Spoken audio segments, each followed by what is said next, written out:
We have 6 of the best Dynasty minds in the house for our yearly Superflex rookie mock draft. Guys, tonight's going to be a fun one. Let's get right to it, man.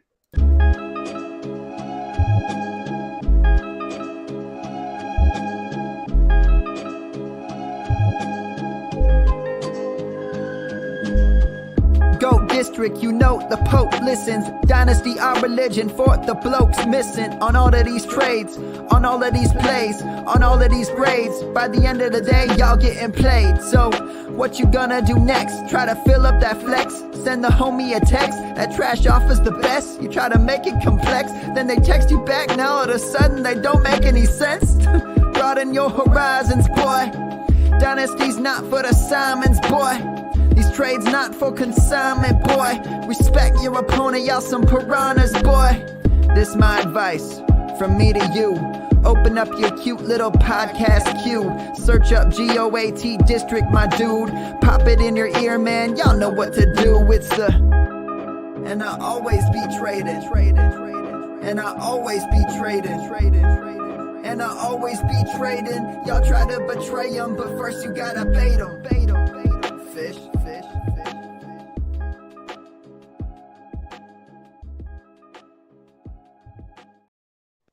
What is up, Fantasyland? We're back in the district for Dynasty Market Check. We do this at least once a year, but this year will be our first one. And of course, we got to bring in my man, Randy. For those who don't know, might be newer to the show, Randy is actually one of the OG GOATs back in the day when we were doing podcasts with, before the YouTube days. Randy, it's always nice to have you back in the district, buddy. How's life? And thanks for hanging with us tonight. Oh, man, life is good, and it's good to be back. Yeah. For those that didn't see some of the pictures JD sent me, he had a whole list of technology, like parts and wires and stuff. And it reminded me of about 5 or 6 years ago when we first started doing this. But really cool to be here and really cool to see the good stuff you guys are doing here in the district. Yeah, I had my old mixer that you actually directed me to back in the day, and it actually died today. So I thought, like, what more fitting way to kick off our mock. Dan, we're glad you joined us, buddy. Everything good? Yeah, everything's great. Sorry I was running a minute late, but dinner with family. I have a daughter that's back in town from Washington D.C. right now, so got to take advantage while I can. For sure, man. For sure. The hashtag grill dads, right? Absolutely. Squeeze as much time as you can.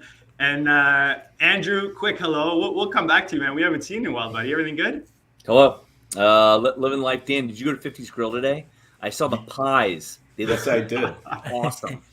Oh, yes. That's exactly where I was just at. So. I love to saw your pictures. I went into my local office today. We did pizza pie and pie.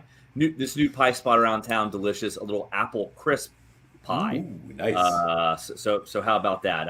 You thought I was going to talk about March Madness in the intro, but no, I focused on the pies. I love the foodie takes from Andrew. Andrew breaks out. Andrew's like the foodie of the GOAT district for sure. That makes sense. Like La Quinta stays and food for sure. I eat the most. Dan cooks the best. Yeah, that's probably right. That's a good way to put it. Let's go to the man at the bottom in the middle, new to the district. We're happy to have him. You've seen him on Player Profiler. MATTY KiWOOM. Is that how you say your last name? Yeah, KiWOOM. It's like a pen name. Right. And I'm such a meathead. I thought my last name was too hard to say, so I put in a nickname that was equally as hard to say. I don't know if that says a lot about me. It probably does, but I'm glad to be here in the district. Super excited. When Theo reached out, I thought I should extend maybe my list of demands or wish list, as Aaron Rodgers called it. But then I thought better. I said, you know what? It's my first time. I'm too excited. Let's not go out on some negative note. I'll just come on and join you guys and have a lot of fun. Well, the Venmo from JD comes at the end of the show. Right. I was gonna say it's funny. It's funny to say that, Matty.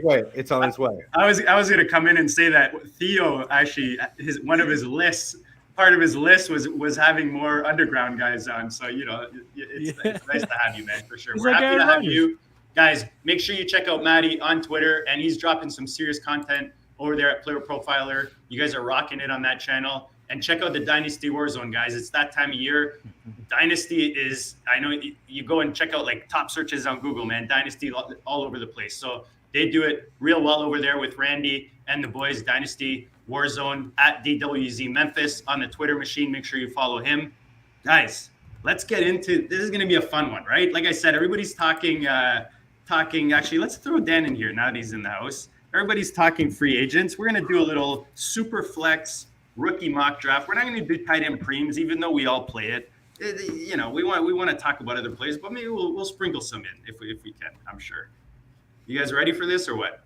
Let's do it. We're born ready. All right. Of course, I got that first pick. There we go. So we got myself, Matty, Andrew, Theo, and Randy in the 5th spot, and then Dan ended up in 6th anyways. So you guys remember your spots. We'll keep it in the background just in case. We've got our nice fancy, Dan, I don't know if you remember this thing, and I think even Randy was on. Yeah, Randy was on when we used this thing either last year or a couple years ago for a rookie mock. So we're going to do 2 rounds, 12 team, of course, the PPR kind. So, I mean, man, I was hoping I didn't get the first pick overall because it is a tough one this year, I find. And I keep going back and forth. Champagne problem, JD. Champagne problem. You cannot go wrong here. Yeah, exactly. I'm going to stick to my guns. I'm going to go with Stroud for now. For now, CJ Stroud is my first.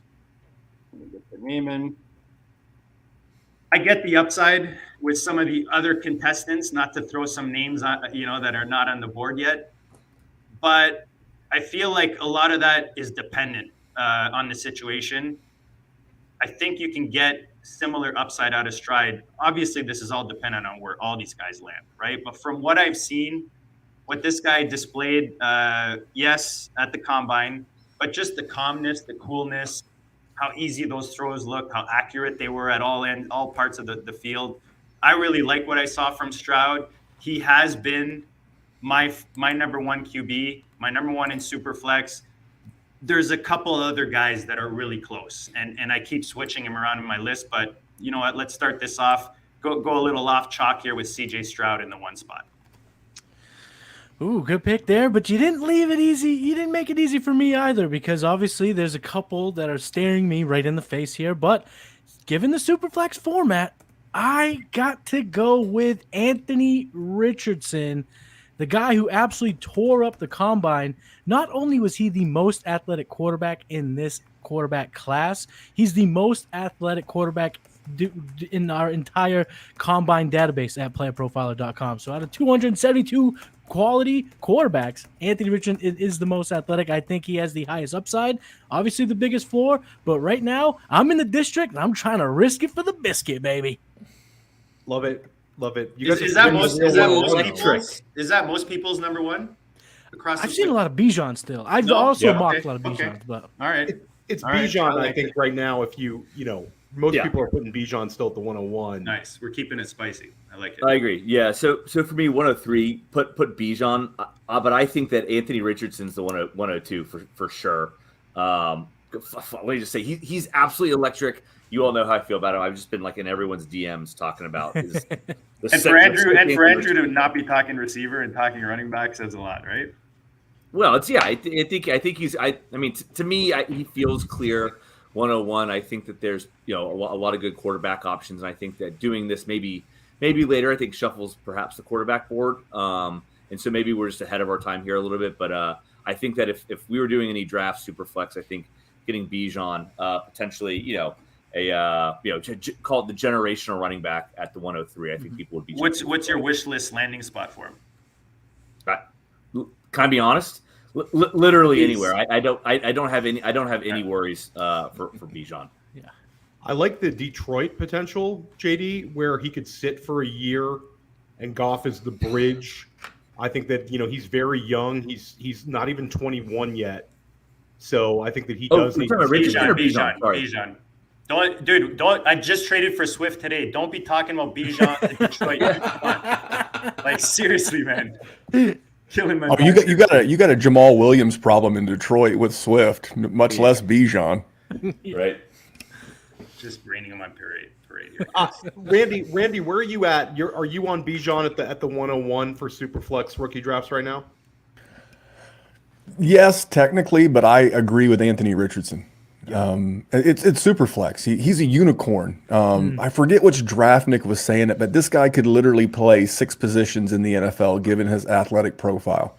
So I think the worst case scenario is if he doesn't pan out as a quarterback, you still get a Taysom Hill type player. And, he could always be like the next Terrell Pryor. If he can't work out as a QB, he could end up having a couple of good – he could be a tight end. There's just so many things you could do with that guy. And the bust rate on him as a quarterback could be 50%, but the overall return on investment could be something interesting. So he's my 101. I don't think most teams – I think if you're drafting 101 and you quote-unquote earned the 101, you probably need a quarterback to build around in Superflex. And you probably can afford to wait a year, right, Randy? Correct. So if you got the 101 this year and you get Anthony Richardson and he doesn't play real well or he gets redshirted this year, like a team – like if I was Houston, I would take Anthony Richardson with the 102 and I would let him sit behind a Jacoby Brissett type guy. And, if that happens and he's on your dynasty team, you could wind up with the 101 or 102 next year. Then you could pair this guy with Drake May or Caleb Williams, and you'll have 2 twin tower studs for the next 5 to 10 years in your dynasty draft. So it's a very select few GMs in dynasty who can draft Bijan 101. Not that he's not worth it, but it's like, what's your overall build going to need? I think that's a great take. And I think your Richardson take and Andrews is correct because, and Matty as well, Richardson, this was from JJ Zachariason. Richardson was faster than 3/4 of the wide receivers who ran the 40 at the combine. That's just sick. And the guy, if we're just projecting fantasy output, he's the only quarterback in this class that we could ever see being a QB1 overall season in the range of outcomes. Like Stroud didn't run for any yards at Ohio State, and Bryce Young didn't run for anything. And Will Levis doesn't have that in his range of outcomes, neither one of those guys. So if you're swinging for the fences, you got to go Richardson. Even if you fail, I think you owe it to yourself to kind of make that choice if you're going to go one, or just take Bijan Robinson and just sit back. But I'm gonna go anti-QB here. I'm sorry. If you don't mind, just one other point, and I liked where you were going, and Randy was going with the expected value, right? The bust rate on these quarterbacks, even if we really like the prospect and say that they're can't miss, even can't misses are probably 60%, 70%. So if you did kind of this expected value of hit rate on quarterback times potential ceiling outcome, I still think that Anthony Richardson comes out on top, and that's the way I think about it with him in this draft class. So sorry for interrupting. Go ahead, Theo. No, it's no problem. I don't want to take either Bryce Young or Will Levis here at the 104. If this was a non-mock draft, I might go Bryce Young just because I think he's going to be a locked-in NFL starter. But I'm going to flag plant here. I love Jahmyr Gibbs. I like where that train is headed. I think Jahmyr Gibbs is going to be an outstanding fantasy football player. I think he's got 80 catch potential, and I'm just a big fan of him right now. I think he's a little bit underrated. I think it's very close for me with him and Jackson Smith and Jigba in non-Superflex drafts. But for this particular one, I'm going to start flag planting on Gibbs in the district.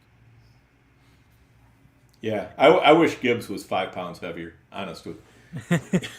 Yeah, I know it doesn't seem like much, but I mean, Yeah, but Dan, how much do you think? I heard this today. How much do you think Eckler weighs? Well, yeah, but Eckler's kind of an outlier too. And I'm always careful about trying to, compare guys against outliers because they're outliers. And sure, Gibbs might be one too, but we've seen, to me, like Gibbs has a floor of Nyheim Hines. I think he's going to do better than that, but I think if you're looking at his floor, that's kind of what it is.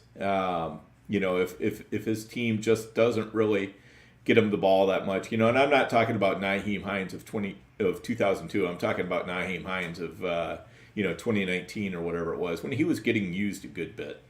But he still wasn't, Hines has never been a guy who's really, just made a difference for your dynasty team. I do think Gibbs will be better than that, but I don't, I think Eckler might be a little bit too much to expect too, unless everything lands perfectly for him. You guys think I'm crazy on that? No, I mean, 199 was not ideal, but he was a 4.36 guy, and like I like the fact that he was able to be a productive rusher at Alabama as well as Georgia Tech. Like his yards per carry actually went up, and this was a guy who transferred and was productive at both schools. So I don't know. I tend to think like we put a little too much weight into the weight. Like if he was 201, people would be just standing on top of their heads because he got over 200 pounds. But the fact that he was 199, I mean, if the guy would have only just, chugged a little bit more water before the weigh-in, maybe ate like a big bowl of rice or something. But those 50 Grills pies. Yeah, dude. I mean, go on. He could have. We could have definitely helped him out with that. Yeah, for sure. He could have. And is it really hard for like he's a rookie, right? He's going to be in the NFL. Is it really that hard for him to gain 5 pounds, Dan? Come on. Right, but I think you have to keep it kind of equal. I mean, everybody talks about combine weight. I have no idea what Austin Eckler weighs right now. I have no idea what Nyheim Hines weighs right now. I don't know what Ezekiel Elliott weighs right now. It's different than their combine weight. That I'm pretty sure of. But whether it's up, down, or whatever, who knows? I guess what I would just say on this pick is, if you've got a team where you feel pretty solid at quarterback and wide receiver, then yeah, Gibbs is probably your pick. If you feel like you got a big hole, I think you can draft for that need and not feel like you've given away too much value by going with a different player there. Are any of you guys a little worried that he might be a little too landing spot dependent given his pass catching powers? If he was to go to a team where they do not throw to the running backs a whole lot, does that depress his value too much to go this early in Superflex? Yeah, I mean, if he goes to a team with a scrambling QB, or a QB that could take away, rush attempts around the goal line, like Jalen Hurts and the Eagles, who got Rashad Penny, so they're not going to be drafting a running back as highly. Like that would be a bad landing spot. I would love to see him be like if the Chargers do move on from Austin Eckler, that would be the ideal replacement. Would be Jahmyr Gibbs. Damn it, Theo! That's what that was going to be my take. It's like because they're like in the 20s ish, like 21, 20. Because everybody's like, well, Bijan's going to fall. I'm telling you, Bijan's going 12 to Houston. Just wait and see. Bijan's going 12 to Houston. You got to have an offense. It's an offensive league. You got to have a reason to go to those games, besides the barbecue, I guess. And where'd Bijan go to college? Texas. Who's going to look good in that uniform? Sorry, Damian Pierce truthers. I know it hurts, but you bring in Anthony Richardson and Bijan Robinson, and the Houston fan base will be energized. They'll be buying jerseys. It'll be a big to do. Be very smart for the Texans as a franchise to get that sort of a popular player. It would be. I mean, I think you nailed it right there. But yeah, Gibbs really. It would be better for Gibbs to be with a pocket passer who doesn't scramble. It certainly would be troubling if he lands poorly. So this is a risky pick. It's risky when you go away from a starting quarterback in general. I think here for a non-Bijan Robinson. But yeah, you're right, Matty. Yeah, and it's not that I hate the pick. It's just I think that it kind of depends on what the condition of your dynasty team is as to whether that's a pick you want to push there or not. And if you've got a squad that can handle it, the upside is huge. I think it also shows how fun this class is. Like I don't think we're going to see too many chalk. 1, 2, 3, 4, the same 4 guys in every draft. I mean, maybe after the NFL draft that solidifies a bit more. But I think what's fun about this draft is you've got like the 2 QBs. Initially, we had the 4 QBs. Then we had the 3 QBs. Like it changes, right? It keeps changing. The tiers are changing, but it's mixing in a lot more flavor into these, these mock drafts, which will probably carry over into these dynasty drafts. Who's got the 5 spot? Oh, I have the 5 spot. I was just enjoying the Gibbs chat. So for this one right here, I am. I may not sprint to the podium, but I will definitely hand in my card on Will Levis. You can keep C.J. Stroud. You can keep the mini me, Bryce Young. Great last name, but I don't like weak things. I don't like small things. I understand Will Levis could be everything from Justin Herbert to Mitch Trubisky and everything in between. And I'm cool with that. He's actually the guy that I hope lands in in Indy. I see Cody in the chat, Cody Carpentier from Player Profiler. He and I had this conversation last week. I mean, everything that we said about Justin Herbert 3 years ago, I can say about Will Levis. He's an incredibly intelligent kid, 4.0 student in finance at the University of Kentucky. He's got 24 career starts in the SEC, just like Justin Herbert had 20-plus starts in the Pac-12. He's big, he's athletic, and if he falls to Shane Steichen in the Indianapolis Colts, this is going to be a spot where I've seen Shane Steichen work with Justin Herbert. I've seen Shane Steichen build an offense for Jalen Hurts, and I think he could build an offense in Indy with Jonathan Taylor, Michael Pittman, Alec Pierce, and don't sleep on Jelani Woods and tight end premium. Will Levis will be an absolute steal at the 105 in rookie Superflex drafts. And for those who don't know, Randy's actually in Indy. So Randy, like, is that the chatter? They're just sitting back at 4. Will Levis, like I think I told you this like a month ago. It felt like this was the move from the beginning. I think part of Jim Irsay and Chris Ballard hiring Shane Steichen is that, hey, write out your offense for Bryce Young. Now write out an offense for CJ Stroud. Now write one out for Will Levis. And then eventually it was probably write one out for Anthony Richardson. What would you do with these guys? How would you maximize them? The Colts are basically piecing this thing out anyway. They brought back defensive coordinator and former head coach in his own right, Gus Bradley, to keep an eye on the defense. You know, they're letting Shane Steichen be the head coach, but he's also running the offense. He's going to be putting together the offense. So I love what they're doing here. They've made a couple of smaller moves so far, but yeah, they'll just take whoever drops to them and they'll build their offense around them. Because they've all got flaws, right? Anthony Richardson, super athletic, super raw. Will Levis, kind of not great, but like super talented. And then you have mini-me, Bryce Young, and then I hate to say it, but CJ Stroud's like Ohio State Jared Goff. He's nice. He'll go 101 like Goff, but I think that's your ceiling with CJ Stroud. If I'm taking a Superflex QB, I'm taking a big ceiling. I'm taking Josh Allen upside, not Jared Goff upside. Will Levis to Indy is perfect. His his best comparable player on Player Profiler is Jay Cutler. Attitude aside, that's a great tool belt to have in a quarterback. And who did Jay Cutler excel with as his receiver? Brandon Marshall. Brandon Marshall was 6'4", 230 pounds, ran a 4.52. Michael Pittman, 6'4", 223, ran a 4.52. It seems like a perfect fit.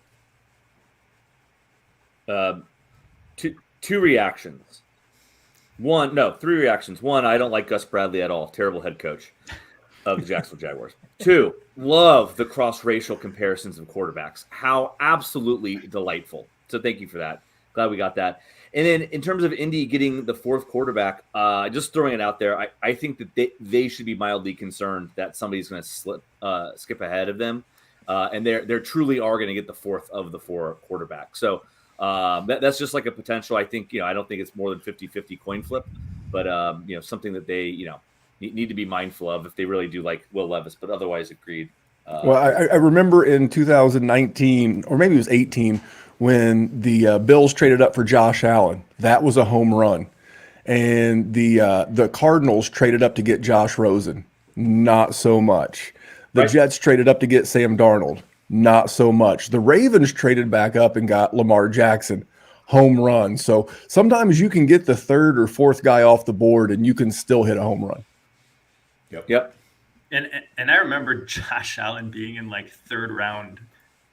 I'm pretty sure he was in third round of like Superflex rookie drafts, if I'm not mistaken. Like he was just falling. Yeah, I'm gonna be honest. I think he was second in Superflex, second round, but it was like mid to late second, which is way for a quarterback. Especially when drafted at high in the first round in the NFL draft.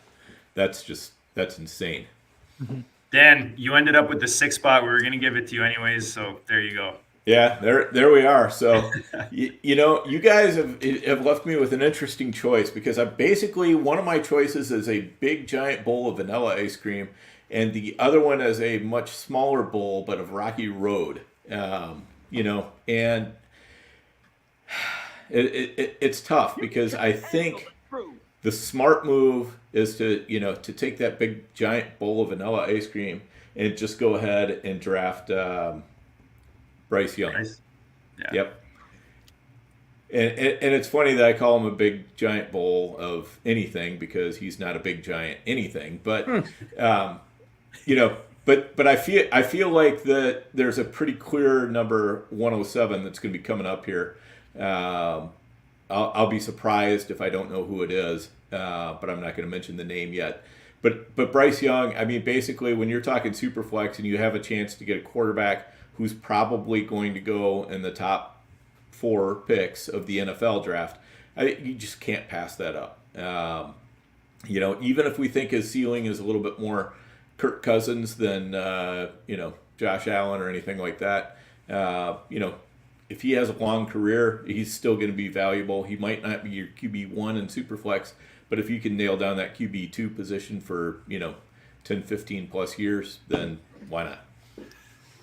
Dan, I thought that like vanilla. I wasn't sure the ice cream analogies on that one. Those were confusing analogies. Yeah, I'm gonna have to unpack that with my therapist later, Dan. I didn't know where I was thinking and you were thinking, and I wrote that down for first agenda topic tomorrow. Okay, yeah. Andrew's not gonna be able to sleep tonight. Well, it's a good thing you're unpacking with a therapist because it's hand-packed vanilla we're working with here. I may have to call a therapist tonight. Online therapy, Andrew. You can find it in the middle of the night, I'm sure. Sending Dan my bill. Yeah. BetterHelp. Go check out BetterHelp. BetterHelp. Yes. Thank you.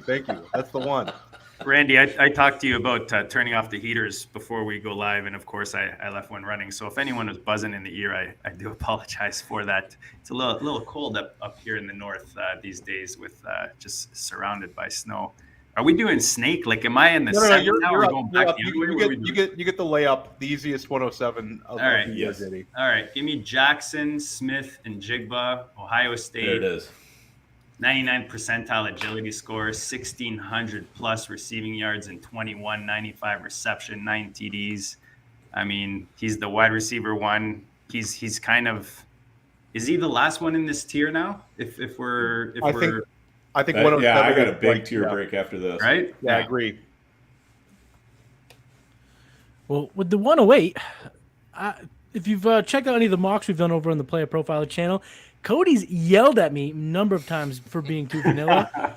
So I am going to swing for the fences again, and I'm going to take Quentin Johnston, wide receiver at the 108.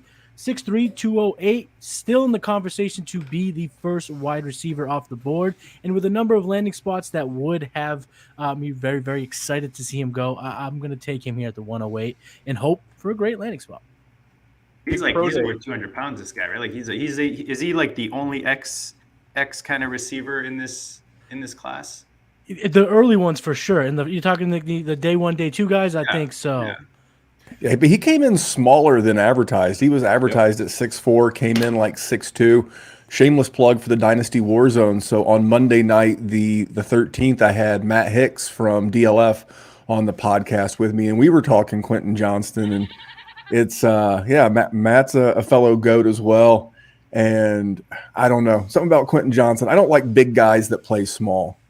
How does Max Duggan throw 32 touchdowns and this guy gets 6? You don't like little things. You don't like brittle things. Now you don't like big things. He's not big though. He's though. I don't like big that plays small. He plays small. How do you have barely 1,000 yards and barely 6 touchdowns? I guess you could only have 6, and you play in the Pac-12. The Big 12, where defense is optional. Come on, man, step your game up. Didn't run the 40. I've watched a good amount of Big 12 football, being the Baylor fan. And Quentin Johnston wasn't always the best wide receiver in his own team in some of those games. He got just taken out at times. Psych, guys, I wasn't going Quentin Johnston here. I'm just kidding. And I think it's interesting. You have the big pro day, Randy. Oh, Montgomery, we have breaking news by Cody Carpentier. I have to say it my way, man. David Montgomery to Detroit. There goes my Swift. There goes my. It has to happen like the day that I trade for Swift. That is what we call a Swift kick to the balls. Yes. that's a tough Hey man, you take chances, right? You take risks in Dynasty, and sometimes they pay off, sometimes they don't. I'll tell you what. I would still rather have Swift than Montgomery. Yeah. In Dynasty this year might not work out for me, but. I think eventually Swift is going to get someplace where he gets used. LA Chargers. I think next 2 days are going to be good Swift buying opportunities still. His value. I mean, maybe it was slightly mistimed today, JD, but I think ultimately good buying time now that this news is out. For other trades, other leagues. What do you guys think are the chances that Swift gets traded now? Oh, that would be nice. I don't believe Dan Campbell was there when he was drafted. I think this is the danger you get when you have a dynasty running back on a team with a new head coach that was not, tied to them. I think Jonathan Taylor's probably safe in Indy with Shane Steichen, but is Damian Pierce safe with D'Amico Ryan in Houston? Or is it Jamal? We've got 1912 and Cody talking about maybe Jamal's on the move. Yeah. I don't know why you'd have he's a free agent, Jamal. but imagine Detroit signs Jamal and trades off Swift, gets that extra draft capital. I'll be interested to see how much the money they gave Montgomery too, just because it's a super interesting signing. I always get a little nervous when these coaches add a player from intra division. They have slightly more familiarity with them. They see him twice a year. So this is obviously not good news for Swift to add Montgomery. I mean, I think it would have been much better for Swift just to have Jamal Williams back, since last year he had that outsized touchdown season, which was like a perfect storm for him. So this is not good. We're acting live in the GOAT district. JD, counterpoint. What if this is better? What if David Montgomery is the worst version of Jamal Williams? But David Montgomery's a more. So there's the money. Back. There's the money, guys. 3 year, 18 million. Yeah, 11 there you million go. That's good money for a running back right now, especially with this class. That's very good money. I think they might be moving Swift. I think that might be the move. I mean, it makes sense. He'll be he's in a contract year. So if there was ever a time to move him, why? If you were going to give someone 3 years, 18 million, why wouldn't you give it to Swift if you believe in him? Because you could have just extended him. There's something afoot with DeAndre Swift. I agree, JD. Yeah, totally. And the thing is, I mean, they can let him walk after next year, and then they can get their compensatory pick. But that's not going to happen until the 25 draft. If they trade him this offseason, they can get a 23 or 24 pick instead, and probably just as good or better than what they could get as a compensatory pick. DeAndre Swift to the Chicago Bears. Oh, yes. There we go. Kill my Khalil, the real deal, Herbert shares. Wow. That's what happens when you have too many teams, guys. Every move hurts, Just getting back to Quentin Johnson, though, they have the pro day at TCU. I believe it's on the 23rd. That's just like a huge pro day for us all to keep eyes on, because we're going to see what Quentin Johnson runs the 40 in. He sat out at the combine. Randy brought up the fact that he wasn't as big as we thought. He was only 205. Randy, 205? That's what he was in? It was just a shade over 200. I don't remember the exact number, but I was expecting 6'4", 220. Yeah. And you get 6'2", 205. It's like, that's a problem. That's a 10% smaller human than advertised. Yeah. So, you also have Kendre Miller, who we want to get eyes on at that pro day. But I'm interested to see what he runs the 40 in. Like, we better see a blazing 40. The vertical leap was impressive, and he's certainly a larger receiver than the others in this class. But I think that it could go both ways. There's receivers behind him that I think are much safer picks. But yeah, I mean, if Matty hits it, he could get very high draft capital, and he's projects as a guy who could put up big fantasy numbers. But I think there's a lot of question marks. And Randy and Dan, TCU has given us 0 for 2 in the last 2 first-round wide receivers they've produced. This could be a big fat 0 for 3. If Quentin Johnston fails and busts, then we can't ever look at a TCU receiver again with Rager and Josh Doxson. Yeah, and in general, the track record of the Big 12 wide receivers has been a little shaky over the past 6-7 years. So, I think there's a little something to that. It's a little bit about how the league plays. Makes the receivers look a little better than they are. Who's in the 9? So actually, let me just do a quick read through for those that are listening. If you're not watching, guys, we're on Spotify, we're on YouTube. Find us, the GOAT District. CJ Stroud goes off in the first pick, nobody's favorite pick except mine. Anthony Richardson in the 2 spot. Bijan Robinson, Jahmyr Gibbs, Will Levis, Bryce Young, the 4th quarterback off the board. We're here to shock the world here in the district. Jackson Smith and Jigba, and then Quentin Johnson, the second receiver off the board in the 8 spot. Who's got the 9? Andrew. There it is. Your hands up. Your hands up as I teach my daughter. You may. Oh, wait, did I? Yeah, go ahead. Oh, no, Theo, please. No, I got mixed up on the order. We're good. Okay. Are you sure? Do you want to trade? We have the live footage of the order. I mean, you tell. I mean, if you've got someone in mind, Theo, No. I'm good now. I got a couple of guys I like. Okay. All right. Fair. No. So I think that a lot of at least the players in this tier for me agreed. I think Dan's one who said it, huge drop off. Right before that Quentin Johnston pick. So I've got a number of guys. I think ultimately when it comes down to it, the NFL is going to do enough work for me where I think I'm going to set my order, obviously with the draft capital, although, obviously a lot of the mocks have many of these players in the 20s. It's not just because I'm thinking of Pitt, because the Pitt Mississippi State game's on over to my right, but I also Powers do some self-scouting. Jahmyr Gibbs from Georgia Tech to Alabama, and then Jordan Addison, who was the pick at 109, from Pitt to USC. I like when those traditional powers grab some players and bring them into the fold for a little bit. So I do like Jordan Addison. Want him to be maybe like a slightly bigger Devonta Smith. That'd be ideal. He's not going to be a huge guy, but I'd love that's where I'm looking for him to be. So I'm going Jordan Addison. But ultimately, hedging my bets here, saying that I could go a number of wide receivers just depending on how they shake out in the NFL draft. Yeah, I like the Addison pick a lot. He's one that I would have considered here. So for me, it's really there's 2 guys that are kind of neck and neck here. I love Zach Charbonnet, but I'm gonna go. JD, I faked you out. I was gonna ready. True. I'm gonna go with Zay Flowers. Nice. My guy from Boston College, who I really like his value right after Addison. I think he'll be a top 25 pick. He's got some dog in him, like a lot of dog in him, and I think he's got a lot of confidence, and I think that he could land very, very well. And he's the kind of guy that I like in non-Superflex. I think he'll end up being like, the 108. He tested well at the combine. He was heavier than Jordan Addison and ran a much faster 40 than Jordan Addison. I still like Addison, but Addison at 173, I didn't love that. So I think Zay Flowers will be a first-round pick. I like the profile, and I think he's going to be a very good fantasy player. Theo, being an ACC guy and talking about traditional powers, Boston College. No, what was really hard to tell about Boston College the last 2 years, just to give some context there, their offensive line was not even remotely like Division I caliber. Like Phil Dracovic, their quarterback, is actually like a pretty good. Did he transfer somewhere? Notre Dame. Yeah, he transferred up. Yeah.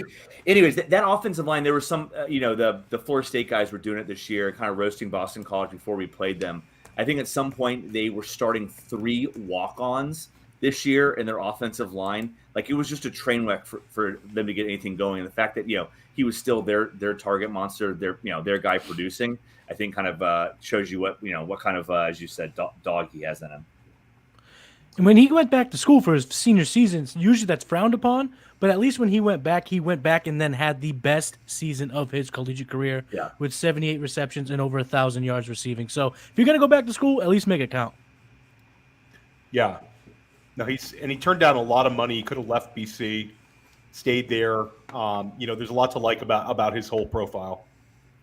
Randell Young. Yes, sir. Pretty easy. It's Zach Charbonnet. That was an easy one. I appreciate Theo. Way more bursty. We'll use that as a term. His burst score per player profiler was very nice.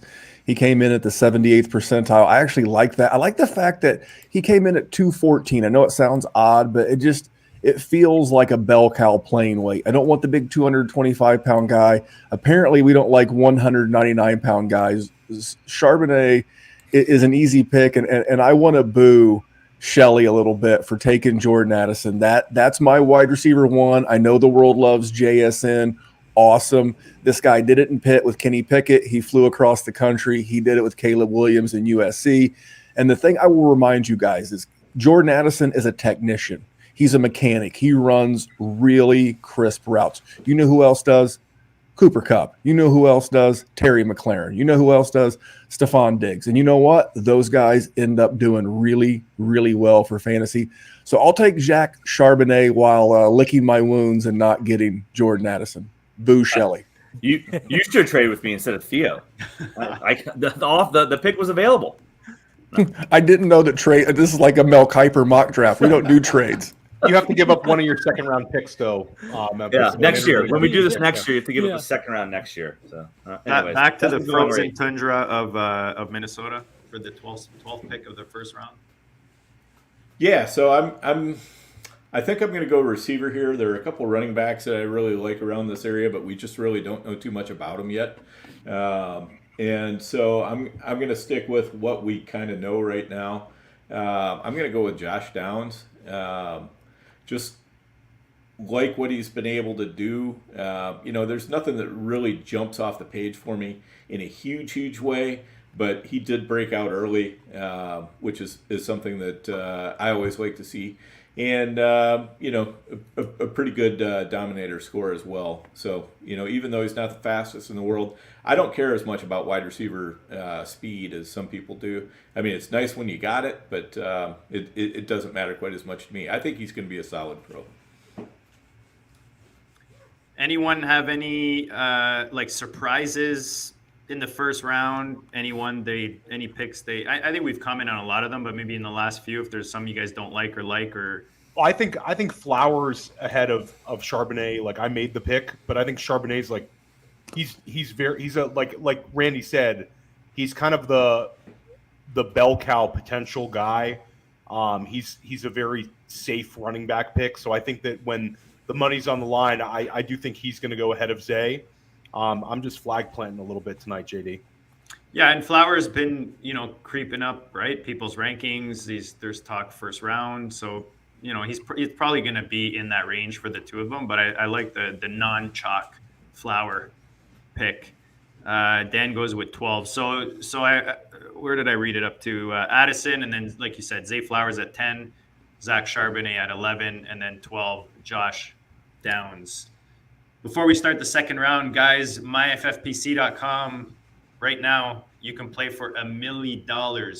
They've got actually a new contest running with Fantasy Pros. Go check it out, $350 buy-in. They've got their Superflex or their best ball tournaments, including the Superflex Never Too Early. $35 buy-in for $5,000, $125 buy-in for a $25,000 prize in the Never Too Early best ball as well.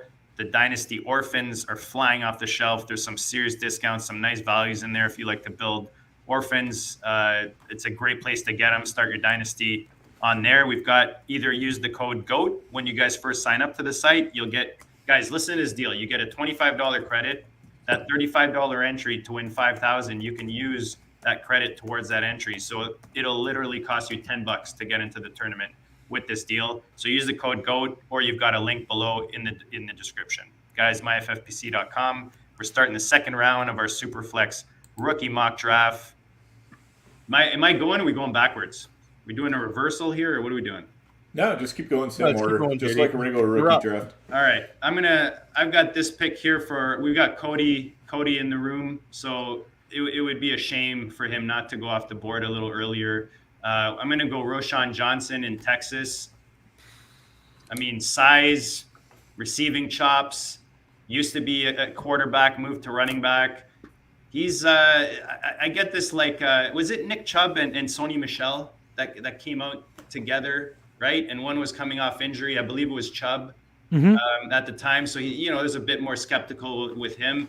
I mean, Cody for sure was the guy that brought him to my attention and probably most of Fantasyland. But when you watch this kid, man, he's a lot of fun. And I think that NFL teams will probably maybe uncover even more than what we're seeing out of this kid. And I think he could go a little higher than maybe we expect. Like Dan said, it gets a little flat with the running backs. There's some nice running back, but there's different types of running backs. So it's obviously going to depend on how these teams are picking for their own rosters, what kind of running back they're looking for. But I like Roschon at 6'2", almost 220, coming out of Texas.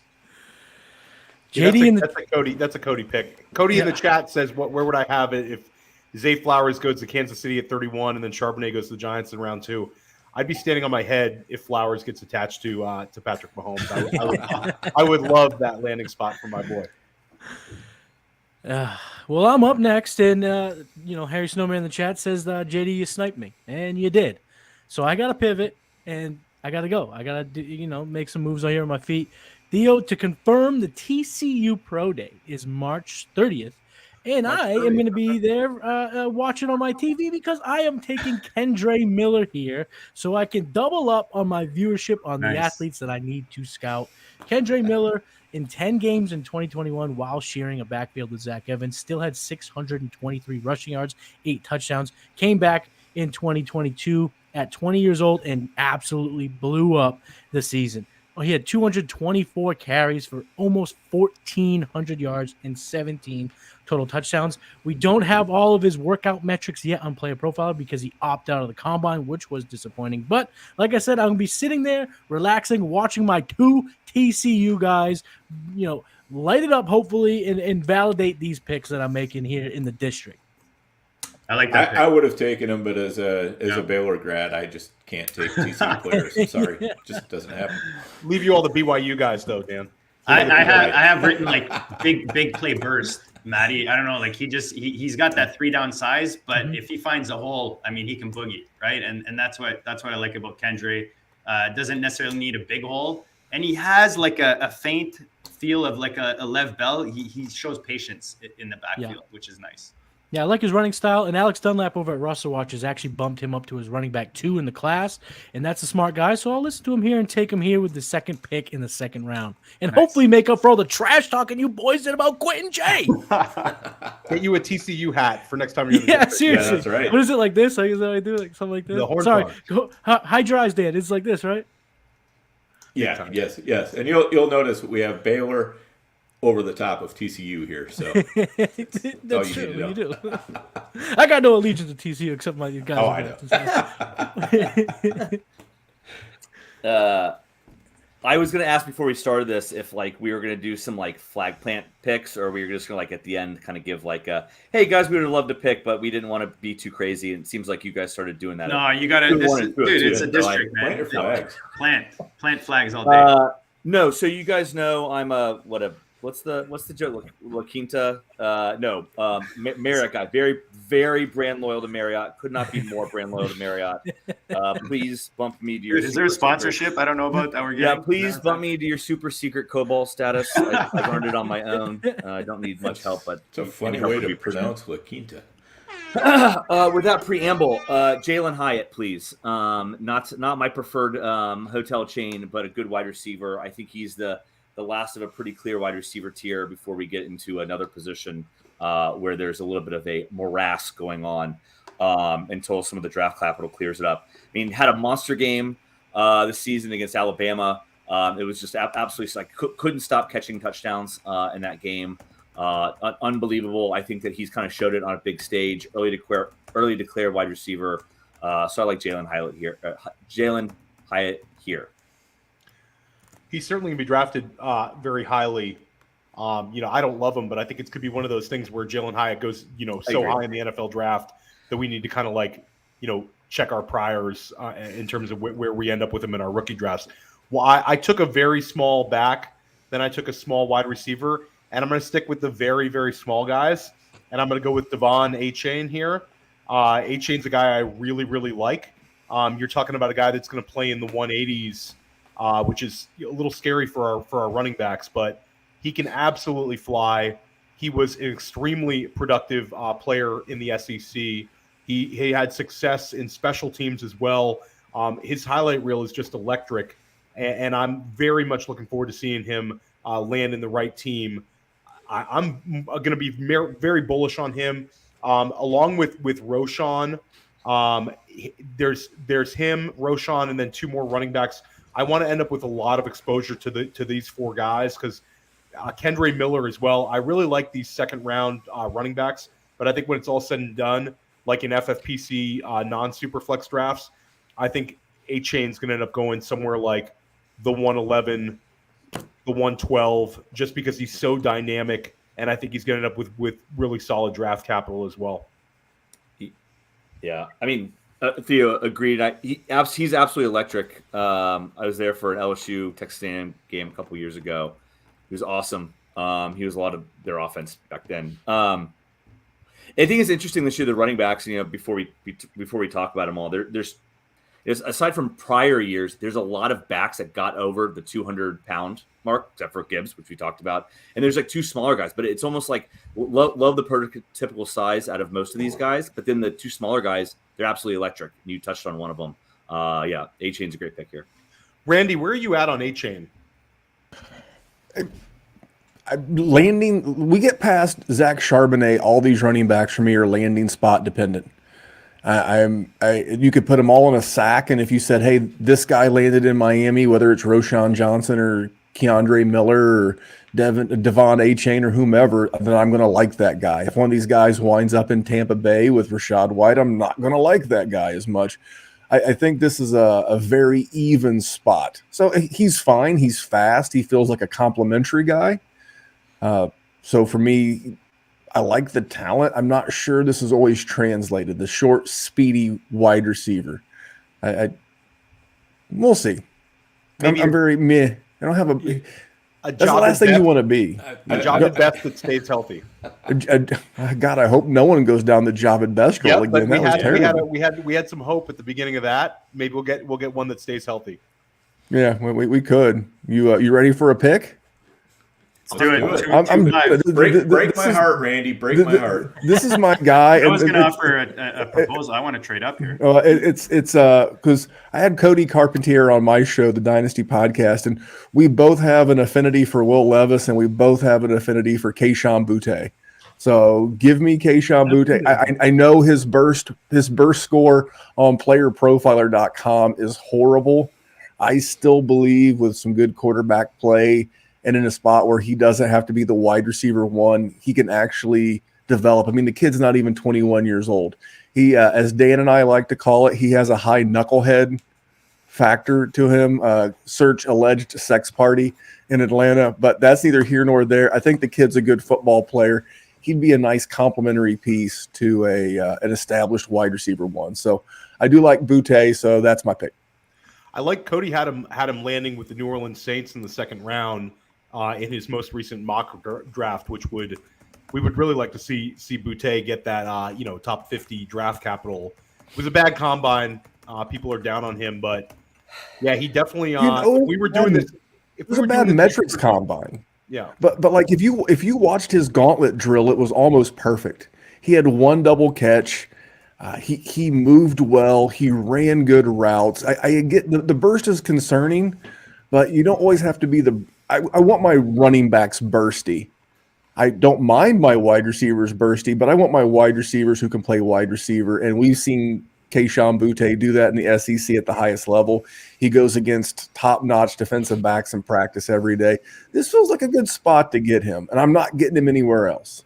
And Randy, if we did this a year ago at this time, where would he have gone? Oh, I mean, last year's wide receiver class was stacked. No, I mean, if we did like this Superflex for this class, like if we would have had him.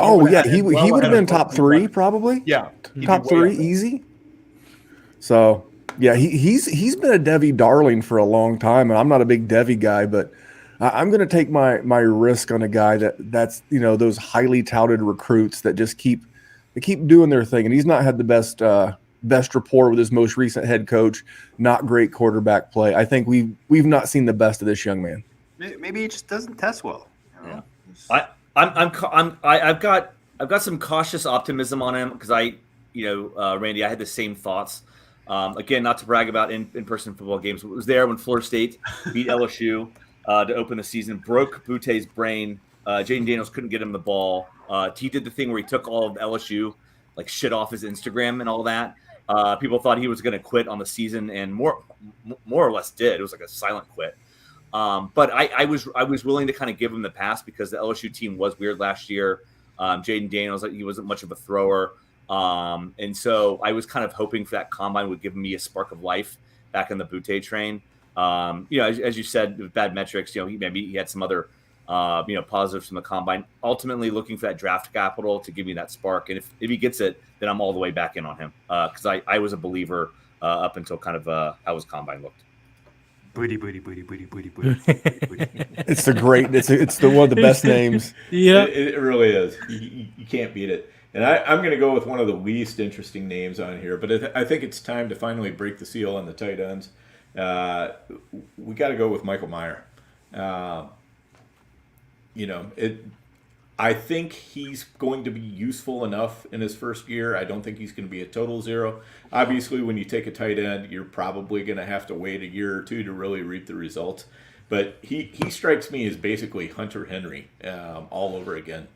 And Henry was, a good solid Andrew, tight end. I think there are tight ends who have better upside in this draft, but they also have much, much lower floors. So, again, I'm kind of going with the vanilla ice cream on this one a little bit. But I think Meyer is a very safe pick that you're not going to regret.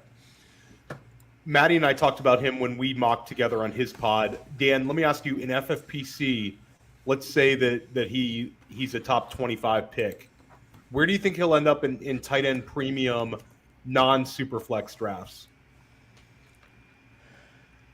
Non-tight end premiums? No, excuse me, non-Superflex tight end premium. FFPC.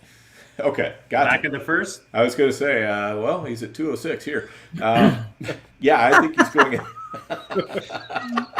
A shout out to our sponsors at the FFPC. I know the forum. So, yeah, I would put him in the I think once you hit really 107, 108, he's right in there in Superflex or in tight end premium. Yeah, I agreed. I think you could probably put him above Quentin Johnson, probably Jordan Addison. Maybe he's interchangeable with those guys. Yeah, I mean, because the thing is, if you're talking about non-Superflex, you're probably taking out all of the quarterbacks, or maybe Anthony Richardson goes before him. Yeah.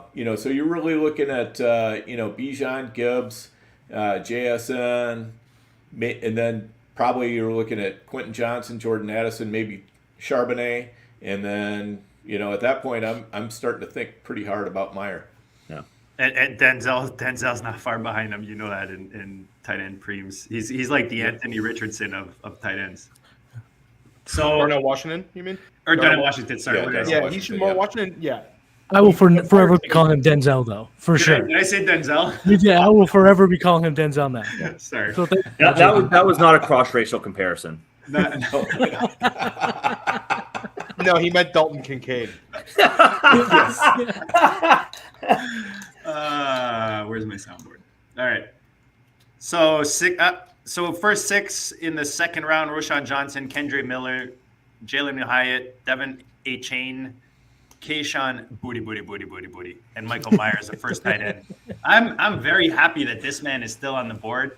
He's like, for me, he's like the Gibbs. He's like a mini Gibbs, Tajay Spears. I know Theo is a big fan. I know we're big fans on the channel here. Out of Tulane, I think he put up over 200 yards, 4 touchdowns in the Cotton Bowl, 6.9 yards per carry, 91st percentile, 1,500 plus yards, 22 receptions, and 21 TDs. Again, that burst score, right? He's 91st percentile. This dude can fly, man. He's another big play running back, and I love those guys, man. You give these guys a hole, and they'll win you a week. So give me the running back, 5'10", out of Tulane, Mr. Tajay Spears. Yeah, he's another one that didn't run. So he'll run at his pro day, but he had such a good Senior Bowl that JD. I mean, that's very good value where you got him. I considered him where I took a chain, and I think you can make a case for him as early as Roshan picked. I keep flipping the two, so it'll be curious. I think landing spot, right, will really determine for a lot of these running backs, like you said. he looked good in the drills too. I'm surprised he didn't run. Were you guys surprised he didn't run in Indianapolis? Well, he weighed in. He weighed in well, like a little better than some people thought. So I think that was the win for him. But like Matt Kelly talks about, some of these guys just want to run on their own turf because they're worried about putting up a bad number. And at Tulane, I'm sure he's going to run well. I mean, he looks like a guy who's going to be 4.5 or something along those lines. He was extremely productive, and I think that he could be projecting as a back who can catch a lot more passes than he did in college. Mm-hmm. Like Tulane, he was a ridiculous hammer. And if you look at just what he did against ranked teams, like anytime they had a big game, he went nuts this year. It was like 180 yards, 200 yards, 180 yards, and then that USC game, which was just ridiculous. And then he follows it up with a big-time Senior Bowl. So, like, he's great value. John Lobb talks about that, how he just wasn't used enough in the passing game, but he definitely has the chops for it. Mm-hmm. Yep. All right, 2-8. Who's got the 8 spot? I think that I am up, and to keep in the same vein of the pro day, I'm going to go with another TCU guy, Max Duggan. No, I'm just kidding. I will not do that here. I will not be doing that here. But you guys, I am on the district. It's time to plant the flag on a player, someone that I do like.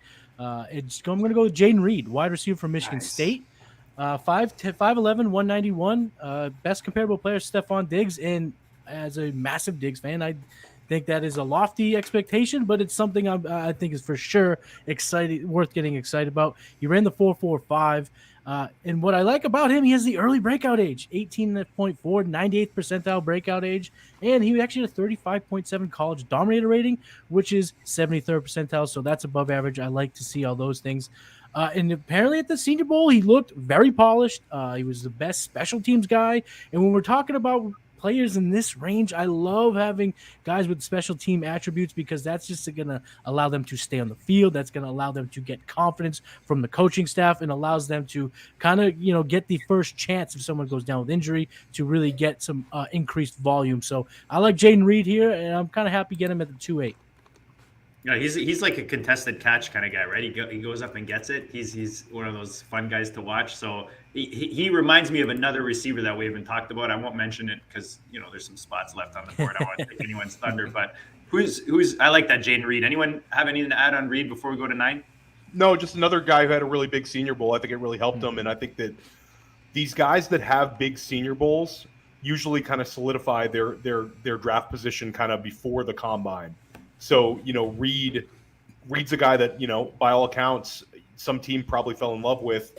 It'll be interesting to kind of see where his draft capital ends up.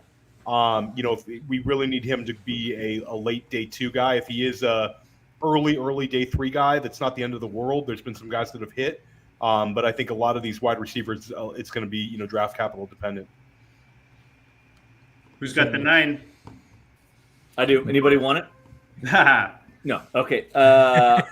Man, I like this guy. He was absolutely electric. One of the reasons why TCU was sweating out college football playoff last year. Deuce Vaughn, just an absolutely electric running back. The problem is, I think my 9-year-old is taller than him. And probably outweighs him too. It may outweigh him too. Just absolutely none of the athleticism. But the guy's electric. I think this is more of like I'm just very interested to see what he can do. We've thrown the term around a lot. Theo just said it, draft capital dependent. Just absolutely ready for this, draft capital to nuke his value or, buoy it here or perhaps higher up. If you want to go back, if you just, highlight real junkie, the Shadow Realm play, Kansas State versus TCU, 44-yard run, just destroyed a defender in that Big 12 title game. He is the shortest player ever at the combine. Ever. Yeah. Let's So go. do you guys remember a band called Soft Cell? No one remembers that band. Nobody remembers that. I just give the joke anyways. Okay. Well, they had a song that was very politically incorrect. I'm going to get myself all sorts of canceled here, but it was called Sex Dwarf. And I mean, Deuce Vaughn is pure sex on the field. So what have I learned here tonight? It's Denzel Washington, and now Deuce Vaughn will also be known as the Sex Dwarf. Yes. I'm not going to be able to get this out of my head, guys. What are you doing to me? That's awesome. Oh, yeah. Well, since Andrew went with the smallest player on the board, I'm gonna go back to the tight end. Well, I think you could make an argument for a few of these guys, but I will take a chance on Darnell Washington. Nice. I really like Dalton Kincaid, but we didn't see him run. Luke Musgrave's another big-time athlete at tight end, but the productivity wasn't there. And Laporta, I think we really need to see the landing spot go well. But you didn't go with your boy Laporta.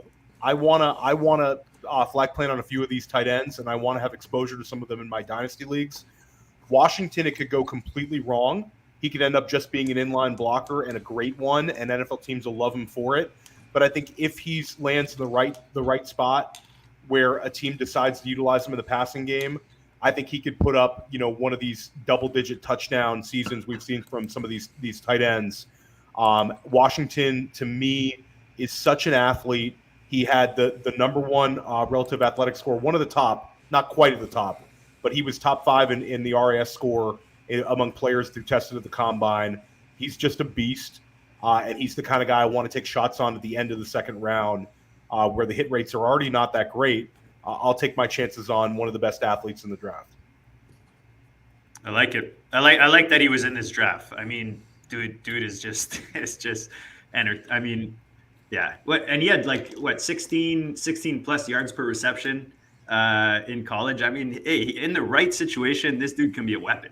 All right, who's got the 11? That would be me, sir. So this is flag planting time for me. Nice. I am going Sean Tucker, running back from Syracuse. I would love for him to be able to improve his pass catching, but his pass blocking, but you don't have to improve your pass blocking when you're out catching passes. I think this is a great spot. I don't love this wide receiver class. It's not tight end premium, or maybe I'd go with a tight end here, but Sean Tucker, I've watched too many bad YouTube videos with bad rap lyrics dubbed in behind them, but I'm a sucker. I'm going full Bob Costas, Matthew Berry, Syracuse University, Sean Tucker. He's a Dan sucker for Tucker. Dan and I cannot draft next to each other. This is always going to happen with Dan and myself. I know. I saw you right in front of me, and I was like, "Oh man, maybe I should argue that this should be a snake, so I can at least be in front of you a couple times." All right, so I'll plant my own flag here. I'll take the guy who's better than Jalen Hyatt, and I'm going to go with Cedric Tillman, his own teammate. I like what Tillman's got size wise. I think he was the better player when both of them were on the field, so I'm just going with my eyes there. Dan, do you have any ice cream comparison for Chase Brown and Hendon Hooker? Yeah, we got to work on that. I didn't mean to put you on the spot. I thought that's perhaps you were going to go. I'm not sure what Hooker flavored ice cream would taste like. That's JD, can you call this show Sex Dwarf and Hooker flavored ice cream? It's a Limp Bizkit album. sex flavored ice cream. The rookie mock edition. Hooker flavored ice cream. So, for those again that are not watching, I'll reread the second. We've got Roshan Johnson, Kendre Miller, 2 running backs. We go to receiver Jalen Hyatt, Devin A. Chain, Keyshawn Booty, Michael Meyer, first tight end off the board, Tajay Spears, Jaden Reed, Deuce Vaughn, Mini-Me, Darnell Washington, Sean Tucker, and then Cedric Tillman rounds off the second round. And I'll do a quick one out of the first. CJ Stroud, Anthony Richardson, Bijan Robinson, Jahmyr Gibbs, Will Levis, Bryce Young, Jackson Smith and Jigba, Quentin Johnson, Jordan Addison, Zay Flowers, Zach Charbonnet, and Josh Downs were the first round of our Superflex rookie mock draft. Anything, out of the order that we haven't talked about, or anything surprise you guys? Anyone that is not on this list that you guys think should be a top 2, Theo? I think Marvin Mims will end up being that's a great after the NFL draft. Yes. Because I think he'll end up with draft capital.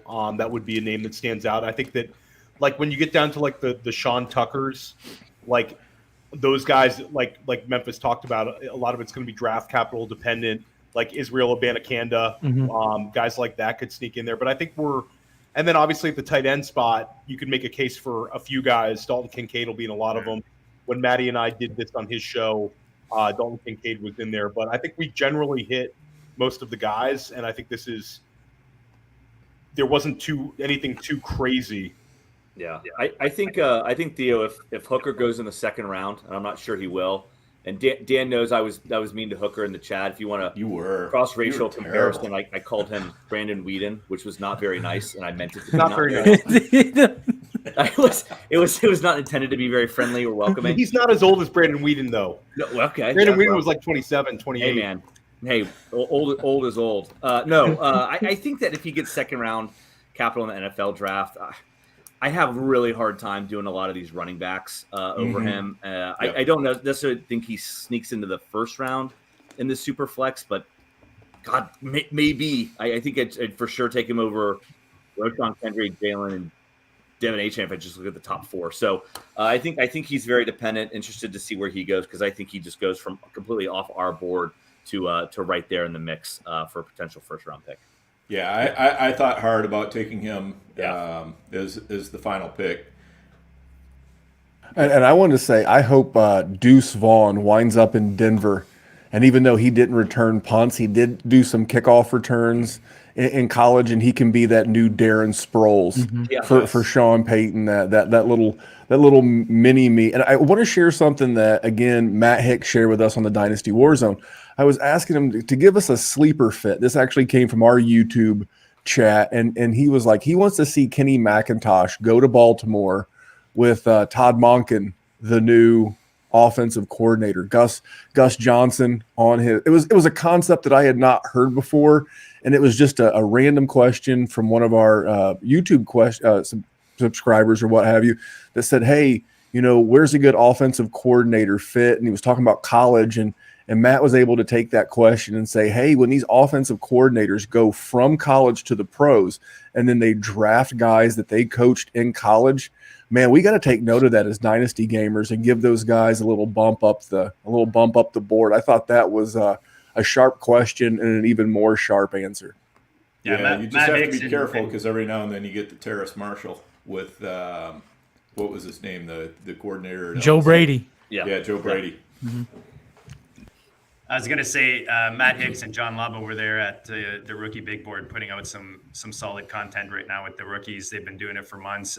You guys want to get caught up on any rookies, they've got a nice write-up on them. And good content, Dynasty over there at the Warzone. Randy, you guys are putting out some good content. You've got some solid guests. You named a couple of them. What else do you have coming up over there, and where else can people find your great content?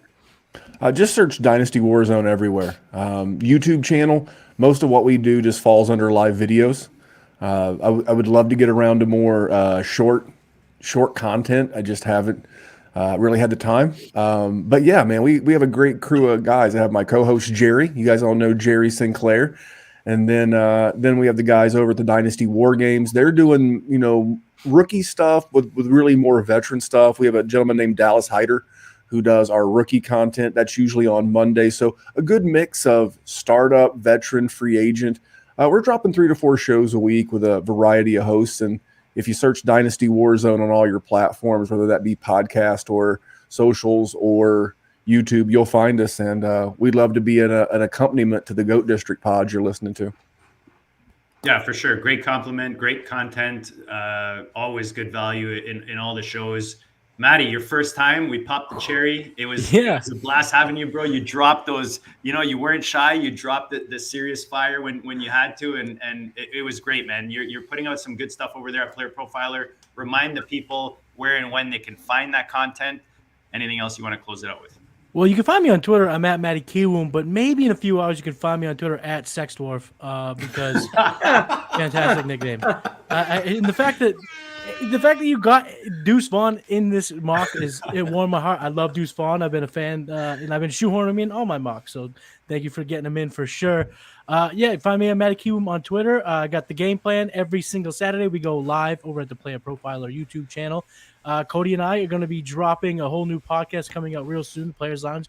Get excited for that. Trade Gods with my man Jason Allwine each and every Thursday night. And I hop on those mock drafts on occasion here and there. If you tune in with me and Cody, we usually just yell at each other for about an hour and a half about how each other's picks suck. So that's usually fun. You might have a good guest this weekend too, Matt. I was going to tease it, but I didn't know. But yes, I got Theo coming on this Saturday. It's going to be fantastic. I cannot wait. It'll be a lot of fun, man. Theo, man, drop it, man. Talk about it. What do you like? I said, you're like my sibling that I never had, because I talk to you in here, I talk to you in the DMs, and then I turn on YouTube and you're just on, and I love it. remind the people, man. Tell them where they can find all your goodness. No, I appreciate that. Yeah, I'm dropping the Sonic Truth Dynasty podcast. That's streamed Tuesdays at 11 a.m. And then the podcast version should drop tomorrow with the Podfather and Alan Sosloski of RotoWire.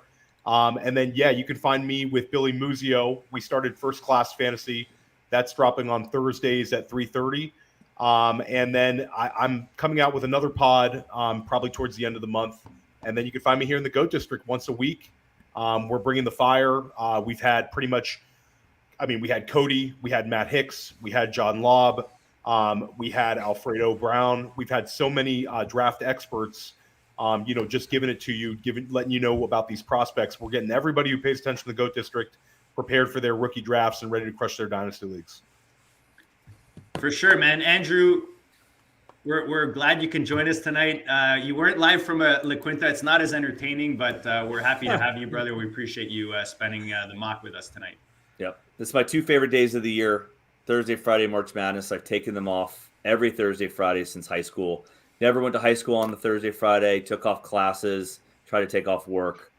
Best 2 days of the year, truly. No, we're fantasy football guys, but this is my time of the year. National title winner, Andrew. I have all legal FBI. I have a Marquette future at a really good price, pre-Big East tournament, plus 3,200. So sticking with Marquette because I got it down. Anyone else want to drop their prediction? Dan, you into the Final Four action? I mean, honestly, I just typically go with the randomizer. I think my last randomizer was a 1993 P quarter, and it worked quite well for me. I got just as well as everybody else. No, I'm terrible at the basketball.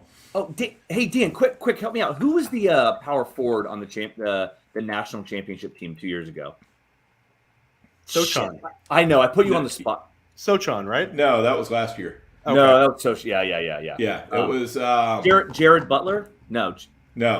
Shit. Cannot believe we're closing out with Okay. No. Andrew, It has to be come on, man. That goes in Yankees. I'm gonna get done. Hold on, Dan. I made my daughter fill out a bracket. I can see the guy. I know. I'm blanking on the name. I had my daughter fill out a bracket in 2021.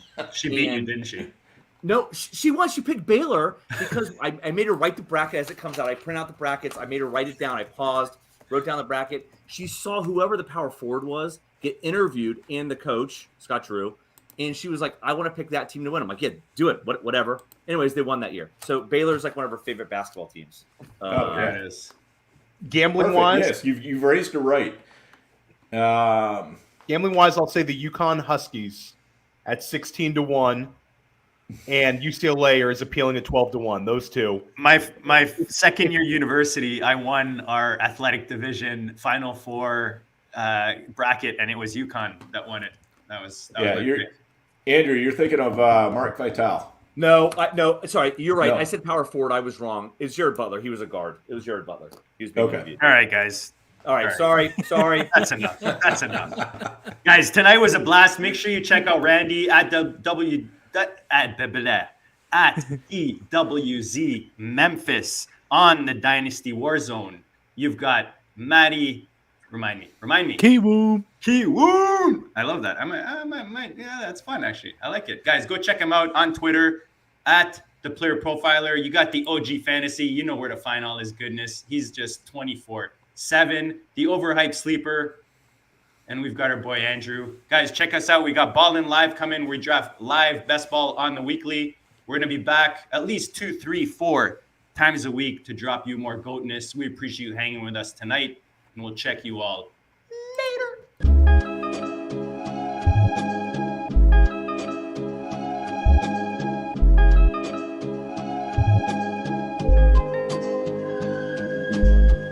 GOAT District, you know the Pope listens. Dynasty, our religion, for the blokes missing. On all of these trades, on all of these plays, on all of these grades. By the end of the day, y'all getting played. So, what you gonna do next? Try to fill up that flex? Send the homie a text. That trash offers the best. You try to make it complex, then they text you back. Now all of a sudden they don't make any sense. Broaden your horizons, boy.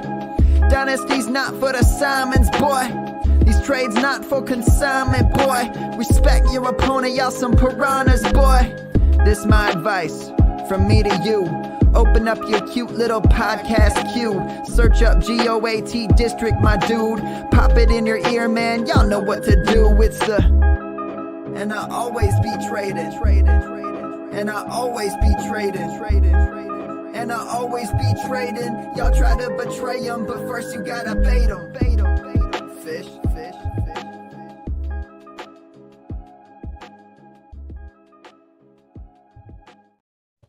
Andrew's like the kid that shows up at the house party, like in high school with like his Sega Genesis, and all the girls are like, oh, you know?